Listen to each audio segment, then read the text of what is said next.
Kalau kita menggantungkan nasib kita pada Allah luar biasa. Ada seorang syekh, saya dengarkan ceramahnya, menarik sekali. Saya tidak tahu orang itu siapa, tapi cuplikannya saya dapatkan dari seorang teman dari Jeddah yang mengirimkan ke saya.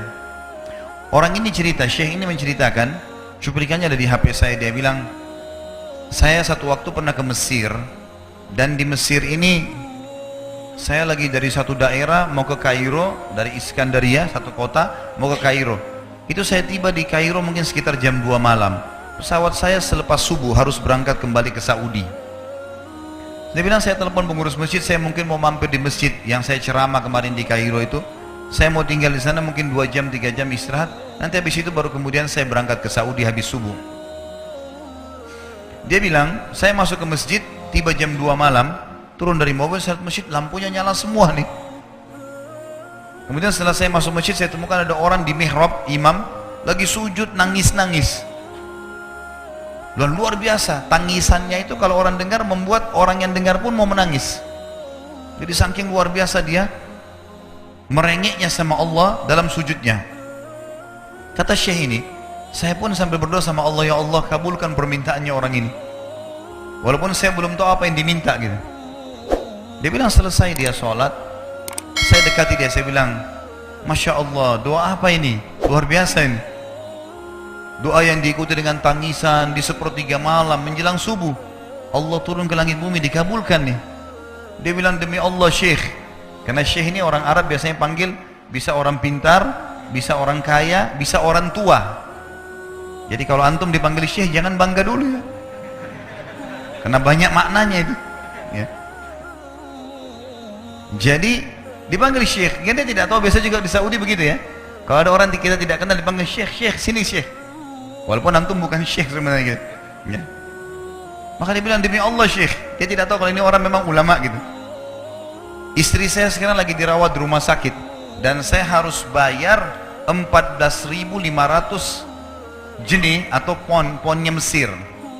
Saya harus bayar rumah sakit, kalau enggak istri saya enggak bisa dioperasi. Ini sudah parah sekali.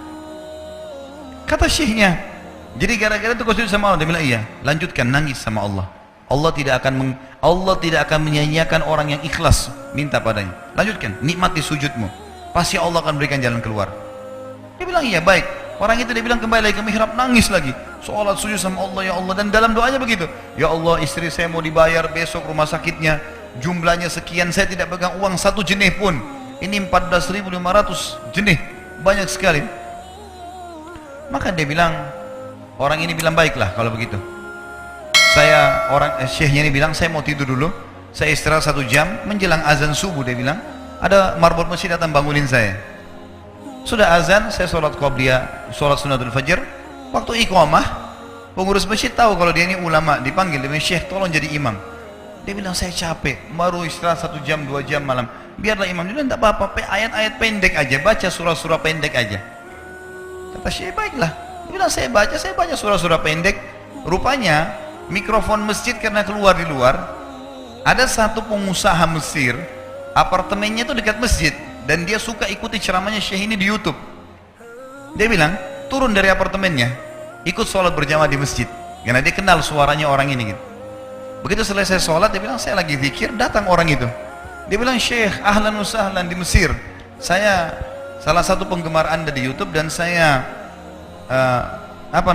dengar suara tadi. Saya tadinya mau sholat di masjid lain, saya ke masjid ini. Dia bilang, syekh, saya mau minta tolong satu hal. Kata syekhnya, kenapa? Dia bilang, saya sudah ngitung zakat uang perusahaan saya harus alokasikan 14.500 jenih. Kata syekhnya. Orang itu bilang, saya mau alokasikan zakat saya 14.500 jenih. Kata syekhnya, saya nangis, dengar itu. Nangis, saya terisak-isak. Kata orang itu, kenapa anda nangis?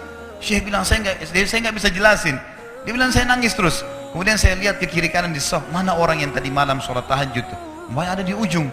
Dipanggil sama syekh, fulan kesini, datang. Dia bilang, ceritakan masalah kamu apa? Dia bilang, syekh, saya punya masalah, istri saya dioperasi, harus bayar 14.500 jenih hari ini, kalau tidak nggak operasi. Kata syekhnya, tiba-tiba si pengusaha ini nangis-nangis. Orang ini juga heran, kenapa kalian berdua menangis? Dia masih bingung kenapa gitu. Kata syekhnya, biarin orang ini yang jelaskan. Yang punya usaha bilang apa? Demi Allah Syekh, saya sudah 1 minggu taruh uang ini di lemari saya, sudah 1 minggu. Setiap hari istri saya bilang, turunkan, lakukan haknya Allah, zakat itu keluarkan. Dia bilang, saya ingin dapat 1 orang yang saya kasih langsung daripada saya bagi-bagi.